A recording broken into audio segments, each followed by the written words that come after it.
Bonjour à tous. Bonjour. Alors aujourd'hui, troisième vidéo sur Troisième tuto. troisième tuto sur les gestes du suédois. Je ne vais pas redire le californien comme la dernière fois. Donc là on est sur le lissage de l'omoplate. C'est ça, on termine en fait notre hémicorps. Donc si vous n'avez pas vu les deux tutos précédents, c'est bien d'aller les voir parce que c'est vraiment un travail continu, enfin ça se suit en fait, c'est pas des gestes à faire séparément. On est passé sur le travail un peu plus appuyé qui se fait en hémicorps opposé. Tous les gestes précédents étaient des gestes où on est monté, on va dire du bas du dos vers le haut du dos pour préparer justement ce travail-là. Et on démarre donc des lombaires, on a vu le lissage des lombaires, deux gestes qui vont nous permettre de venir travailler tout le long de la colonne. Et là on termine par le travail le long de l'omoplate, qui sont, voilà, c'est une zone qui est généralement toujours un peu chatouilleuse chez tout le monde. On a bien sûr le trapèze qui passe en partie au-dessus de l'omoplate, mais on a aussi surtout ce qu'on appelle les rhomboïdes, qui sont des muscles qui sont juste en dessous et qui sont souvent sujets à des petits points un petit peu douloureux. Des tensions. Voilà, c'est ça. Et on va en partie venir les travailler avec ce lissage de l'omoplate. Alors bien sûr, on dit lissage de l'omoplate, mais on ne va pas être sur l'omoplate, on n'est jamais sur un travail sur les os, mais on va être vraiment pratiquement en dessous, ou en tout cas le long de l'omoplate. Donc on va peut-être effectivement regarder le début pour que déjà vous puissiez comprendre comment le geste fonctionne. On a changé de position, on est revenu en escrimeur, puisque là on va à nouveau avoir un geste qui monte, donc qui progresse vers le haut, et la zone qui nous intéresse, voilà, c'est cette zone-là qui fait le tour de l'omoplate. On ne va pas trop aller sur les côtes, vous voyez quand on redescend trop après sur les côtes, là ça peut faire un petit peu mal, donc généralement le geste démarre un peu plus haut. Et c'est pas toujours facile de trouver l'omoplate, selon la matière, selon comment la personne, sa morphologie, etc. Je sais que c'est souvent un geste qui peut être un petit peu compliqué pour certains. La descente se fait avec un double lissage tranquille. Et donc pour la trouver, cette omoplate, il ne va pas y avoir 36 solutions, il faut appuyer en fait. C'est-à-dire que si on est sur un geste qui est fleur, qui est très doux, on ne se rend pas bien compte de notre position. Alors qu'au contraire, si on est sur un geste comme on peut voir là, qui appuie un petit peu plus, elle va se dessiner et ça va nous permettre de trouver le bon endroit où travailler. Donc là, voilà, c'est un geste qui ne dure pas très longtemps, donc il va falloir qu'on le remette obligatoirement plusieurs fois avant de voir l'enchaînement complet qui sera l'objet du tuto suivant.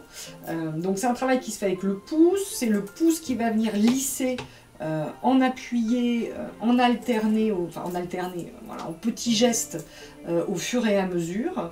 On démarre vraiment pas au niveau de la table, on va démarrer un petit peu plus haut parce que sinon les côtes nous gênent et on peut difficilement passer le long de l'omoplate. Donc on va le voir quand je vais démarrer, vous voyez, on démarre à peu près à cet endroit-là et on vient appuyer.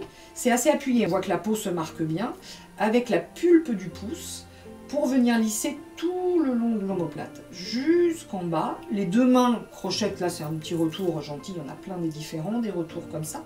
Et on repart.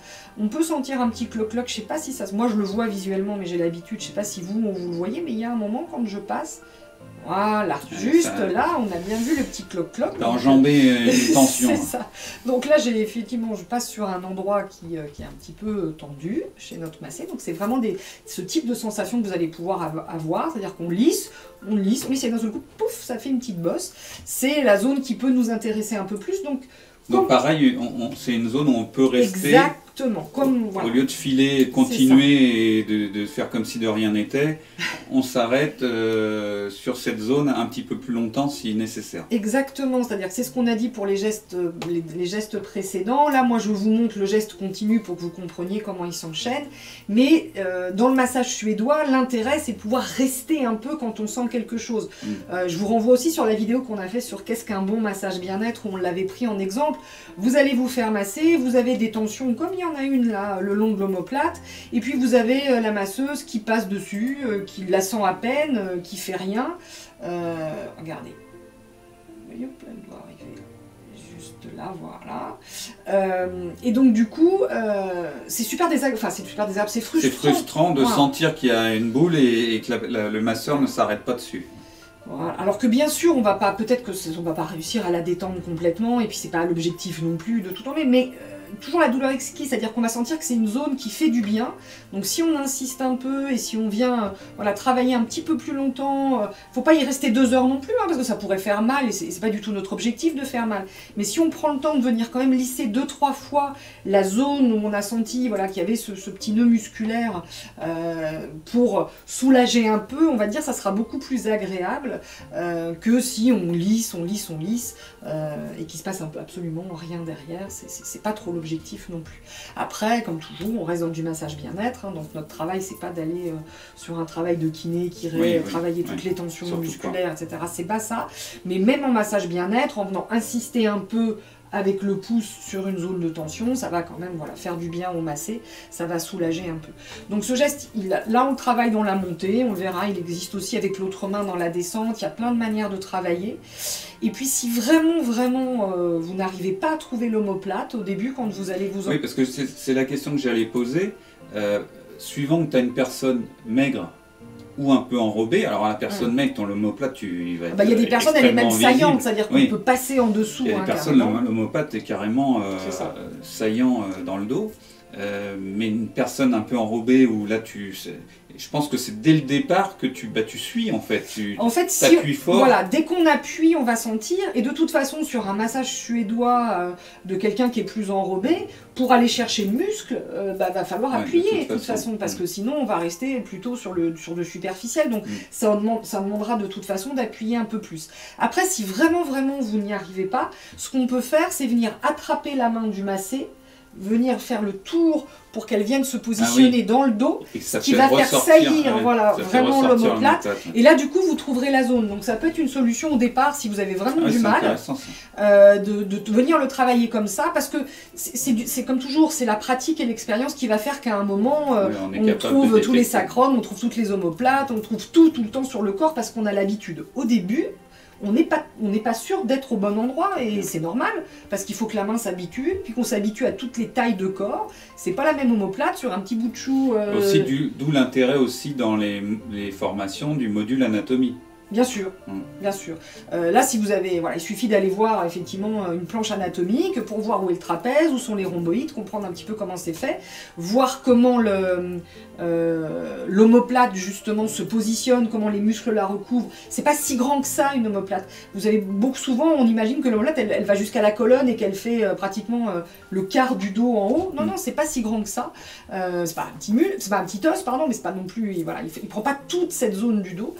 Et puis ça va être, si vous avez un sportif d'1,90 m sur la table et puis un petit bout de chou d'1,50 m, automatiquement c'est pas, ça peut pas être la même sensation et ça va pas se positionner au même endroit. Donc là c'est l'expérience après qui va... On l'a dit, en massage il faut s'entraîner, des corps différents, des peaux différentes, des morphologies différentes pour s'habituer, s'habituer de plus en plus à trouver. En tout cas pour ce geste, ne pas hésiter à amener vraiment le bras derrière. Oui, c'est une bonne astuce, si ça peut aider à mieux travailler cette omoplate, parce que quand elle est saillante ou quand on travaille, on peut même aller en dessous, c'est-à-dire qu'on peut venir chercher carrément les muscles qui passent sous l'omoplate, et c'est un travail qui est intéressant aussi. D'accord. Voilà. Super, donc c'était le 3e geste de ce futur enchaînement, puisque donc une 4e vidéo viendra par la suite où on décortiquera, on analysera l'enchaînement de ces gestes pour ne pas après s'arrêter, repartir sur un geste. Non, il y a une réflexion à avoir, c'est-à-dire une anticipation à avoir sur le geste suivant à chaque fois que vous êtes en train de finir un geste, pour que ça soit fluide. Donc c'est ça qu'on verra dans cette pour que le massé pratiquement ne se rende pas compte qu'on est en train de changer de geste, même si bien sûr dès qu'on change, sa perception au niveau du corps va être différente, donc avant il sait qu'on a changé de geste, mais en tout cas c'est pas qu'il ait l'impression qu'on se positionne à un endroit, puis à un autre, puis à un autre. Tout ça doit se faire bien sûr de manière bien fluide, tout à fait. Super. Donc comme d'habitude, si cette vidéo vous a plu, un petit pouce s'il vous plaît, abonnez-vous si vous voulez suivre les différentes vidéos, cochez la cloche, et puis on se retrouve pour l'enchaînement complet dans le prochain tuto. Super. À bientôt.